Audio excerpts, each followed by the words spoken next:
Praise the lord.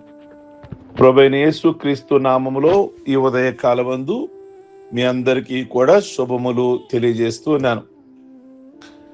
విజయము అనేది జీవితంలో ఎప్పుడు కూడా ఏ వ్యక్తికైనా ఒక్క రోజులో వచ్చేది మాత్రం కాదు.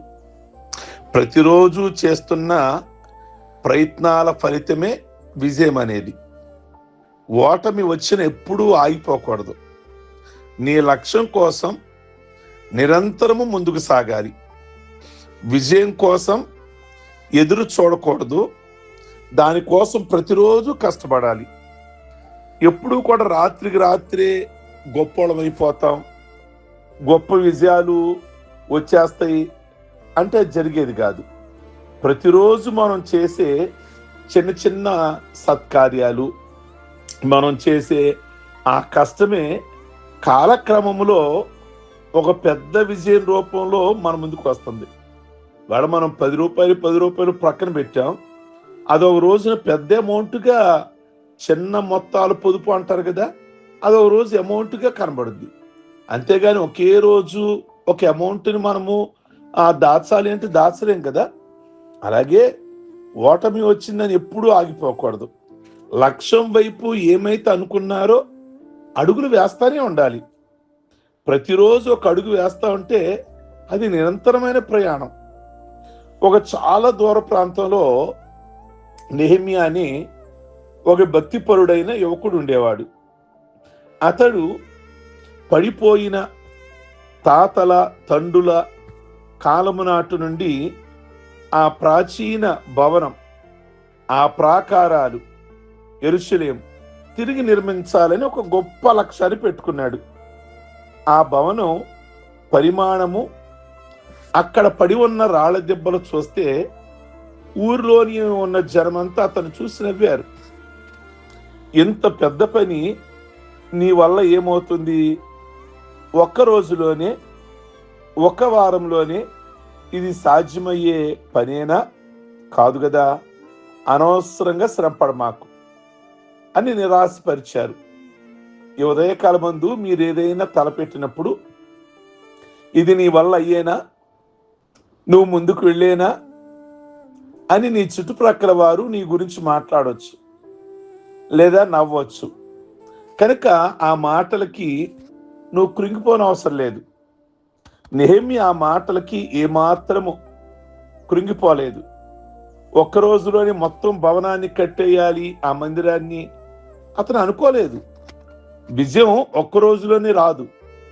ప్రతిరోజు నేను చేసే చిన్న ప్రయత్నమే నా లక్ష్యానికి చేరువ చేస్తుంది అని అనుకున్నాడు.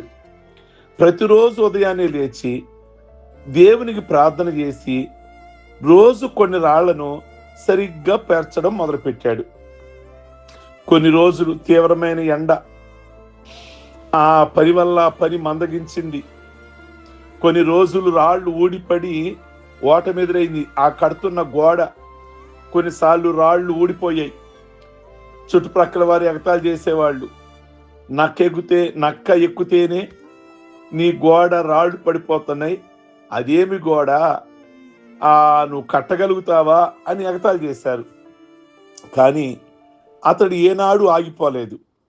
ఓటమి వచ్చిన ప్రతిసారి తన పొరపాటును సరిదిద్దుకొని మళ్ళా కట్టడం ప్రారంభించాడు.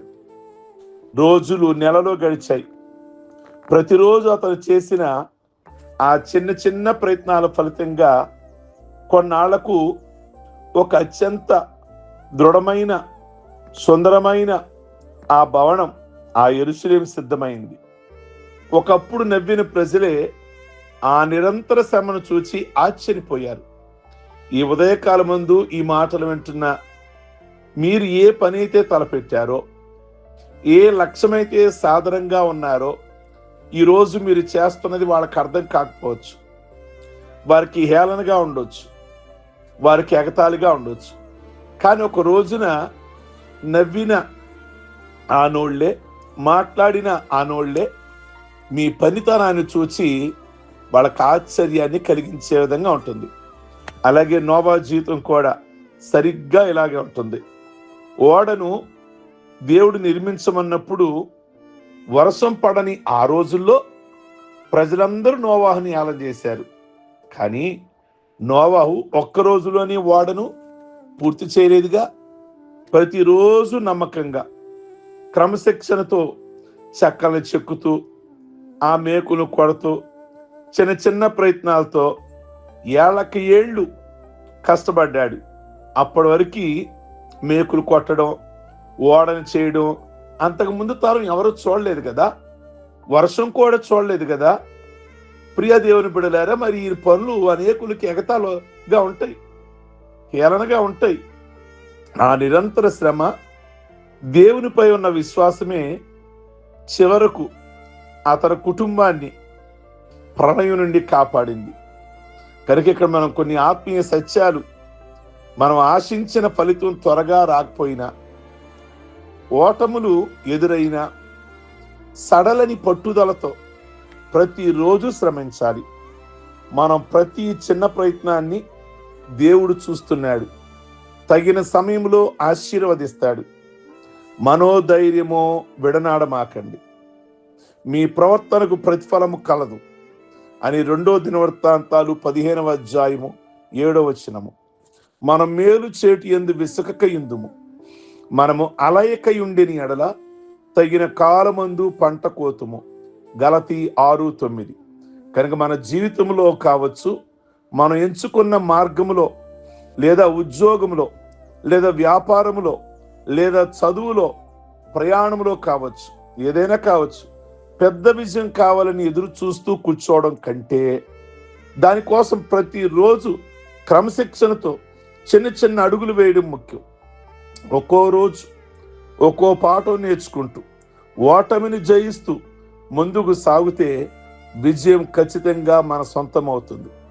ఎంతో ఉత్సాహంగా దైవిక పట్టుదలతో ప్రారంభించడానికి అనువైన గొప్ప అనుభవాన్ని దేవుడు మన ప్రయత్నాలన్నింటినీ సఫలం చేసి మన శ్రమకు తగిన గొప్ప విజయాన్ని అనుగ్రహిస్తాడు.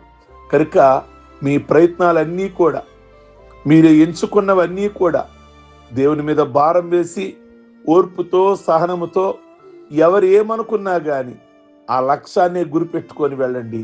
దేవుడు తప్పకుండా మీ జీవితాల్లో అనుకున్నవి సక్సెస్ అయ్యేలాగున ఆయన విజయం ఇస్తాడు. దేవుడి మాటలు వినికిడిలో దీవించునుగాక. ప్రార్థించుకుందాం. సర్వశక్తి కలిగిన తండ్రి, మరి ఆ రోజు నెహెమ్యా తలపెట్టినప్పుడు ఎన్నో అవమానాలు, ఎంతో మంది హేళనకు గురయ్యాడు.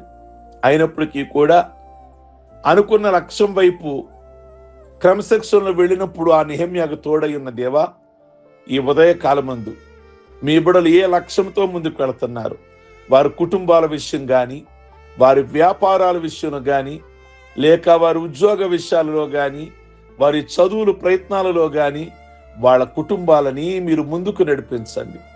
వాళ్ళకి విజయాన్ని ఇవ్వండి. వారి కుటుంబ విషయాలలో వారిని ఆస్వాదించండి. ఎంతో కష్టపడుతున్నారు కనుక వారిని ఆస్వాదించి వారి కుటుంబాల్లో జయజీతం దయచేయమని, వారి బిడ్డలకి జయజీతం దయచేయమని ఈ ఉదయకాలమందు ప్రార్థన చేస్తున్నాం. అందరికీ మంచి ఆరోగ్యాన్ని ఇవ్వండి. ప్రతి విధమైన శరీర బలహీనతలన్నీ విడిపించండి. ఈరోజు పెళ్లి రోజులు, పుట్టినరోజులు, రక్షణ పొందిన రోజులు చేసుకుంటున్న బిడ్డలందరినీ కూడా దీవించి వారి కుటుంబాలలో అన్ని విషయాల్లో కూడా మేలు కలుగులాగున కృప చూపించమని యేసు పరిశుద్ధ నామములో అడుగుచున్నాం తండ్రి. ఆమేన్. God bless you. ప్రభు మిమ్మల్ని దీవించును గాక. ఈ వర్తమానం మీకు దీవెనకరంగా ఉంటే ఇతరులకి ఫార్వర్డ్ చేయండి. మీ బంధువులకి, స్నేహితులకి మీరు లైక్ బటన్ నొక్కటం మర్చిపోమాకండి. కామెంట్ బాక్స్లో మీరు ఏ విధంగా ఈ దినం మేలు పొందుకున్నారో మరి తెలియచేసి ప్రభువుని ఘనపరచండి. God bless you.